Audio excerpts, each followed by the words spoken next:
The University of Tulsa's new president officially takes over today. He's been in town for a while, living in one of the dorms for part of the summer, but now he's ready to lead. In tonight's To The Point, 2 News anchor Russ McCaskey sits down with Jeffrey Orsak.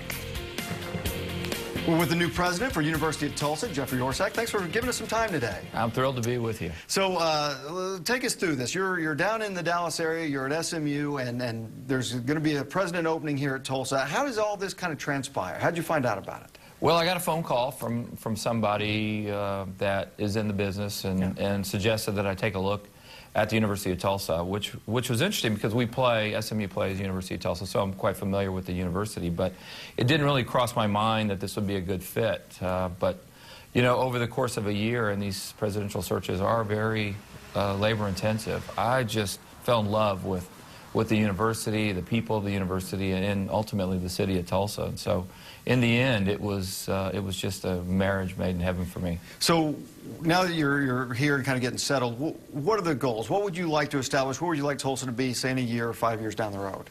Well, already the university has emerged as one of the nation's premier institutions, and so I want to make sure that we maintain that momentum and that people recognize this city as having a great university, and that the university becomes a driver for attracting talent to Tulsa and retaining that talent. It's part of the city, and it's one of the great assets of the city and the state of Oklahoma.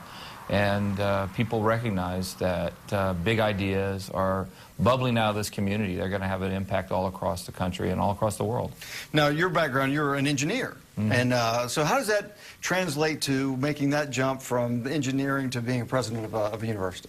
Well, you know, at my heart and soul, I'm a professor in academics, so I just happen to work in engineering. So it's really not that big of a leap. I've been doing administration for quite some time now, and so this was just a good fit for me. I think one of the kind of the unique things that an engineer brings to the table in leading a great university like TU is that we really are about problem solving. And we know how to get things done, and we know how to get them done in an orderly and efficient manner. And so this is a big organic machine, a great university. But it can, you know, we can still run it efficiently, we can run it quickly, and we can move forward quickly. And I think that the kind of the engineer ethic is you know, to get stuff done. Let's talk a little bit about, you know, the kids today. We're talking about, you're dealing with a lot of 18-year-olds, 18 to 22-year-olds and so forth. And the generations that are coming and are going to be coming through this university is so very different than even what we had 10 years ago. How important is it to stay relevant to what's going on with this younger generation? Oh, it's incredibly important. I mean, they come to us every year as different as you know, one can imagine. I mean, the world that they have been raised in is completely different than the world that most adults recognize today. And so we've got to understand that so that not that we can accommodate it as much as that we can really get, you know, the education imparted in a way that they really understand and can adopt. And so it's something that, you know, I spend a lot of time thinking about. I mean, you know, it's kind of strange to go to the mall, and for me it's a little bit of a scientific experiment. I've got my eyes open, just trying to figure out how people interact with one another and how important, you know, how important technology is in their lives and what they're looking at and what interests them. In the end, though, they're coming here to learn and to grow. But how they do that changes from year to year. You know, and I think, you know, kind of as we start to wind down a little bit, talk a little bit about the economy and how that affects private institutions, because, you know, school's getting more and more expensive, and things are tough out there for a lot of people. Yeah, it is, and we feel that. TU is fortunate. We're really one of the most cost-effective private universities in the country, and that's a point of pride for us because it's, you know, you never want to be the most expensive, so you don't want to brag about that. Nor are we cheap in the sense that, you know, that we're going to cut corners.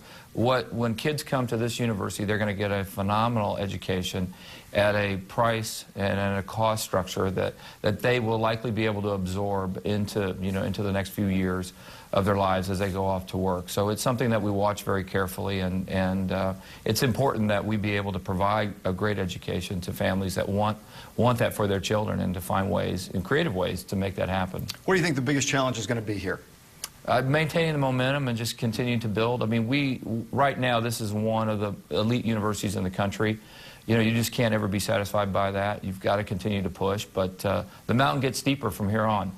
And so we're starting to compete against the greatest universities anywhere in the world, and that's going to take all the ideas and all the energy that we can muster. And so it's exciting, though. I mean, when you make the ascent to, you know, to the top of the mountain, that's where the view gets great. Jeffrey Orsak, thanks for joining us today. It's an honor. Good luck. Thank you.